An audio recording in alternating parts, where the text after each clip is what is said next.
Milaza ny anatanteraka tatitra eny Ambohijatovo ireo solombavambahoaka voafidy teto Antananarivo avy amin'ny antoko tiako Madagasikara ny sabotsy izao. Tatitra mikasika ny votoantin'ny fivorian'ireo solombavambahoaka farany teo. Nisy ny taratasy fampahafantarana io HETSIKA izay nalefan'izy ireo tamin'ny prefekturana Antananarivo androany alatsinainy. Tsy mangataka lalana mora olona fa ampahafantatra ny hetsika ataony.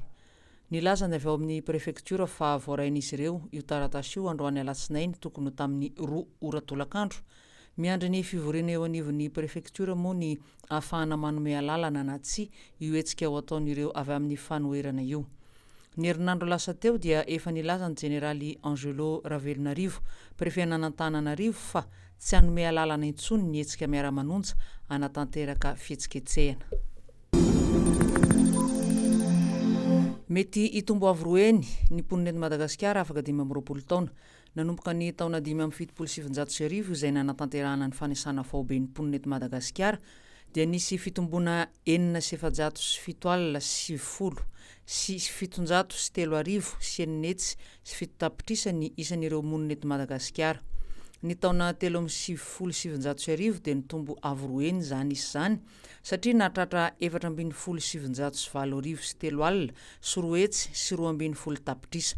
20 taona taty aoriana dia nitombo heny indray zany satria mahatratra 4 sy 4 sy 7 alina sy enynetsy sy 7 tapitrisa ny mponina Madagasikara amin'izao fotoana izao.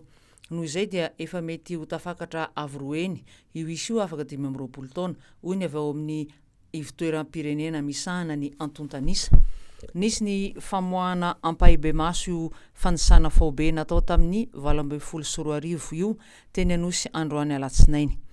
Nilaza moa ny Prime Ministra Antsahondra fa ilaina amin'ny fandehanan-draharaha amin'ny ankapobeny ny fananana antontanisa tahaka izao. Afaka ampiasaina mandritra ny 10 taona hoy izy ireo antontanisa azo ireo.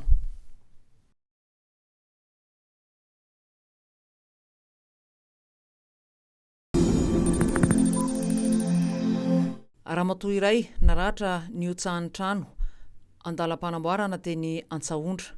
Trano iray izay efa andalam-panamboarana no nihotsaka tamin'ny trano azo iray teny Antsahondra.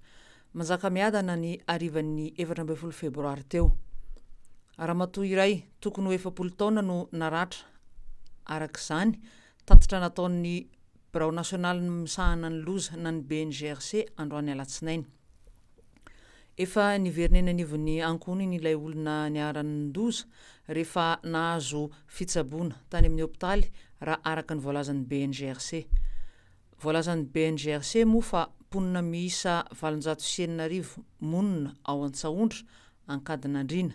Voalazan'ny BNGRC moa fa mponina miisa 709 monina ao Antsahondra ankadin'andriana, Ambaravaram-bato, Ambato mitsangana ary Andrefandrova no ahina ho tandindomin-doza amin'izao andro fahavaratra izao. Efa misy ny sainamena natsatoka teny an-toerana manambara ireo toerana ahina isy loza ka entanina ny mponina ho mailo.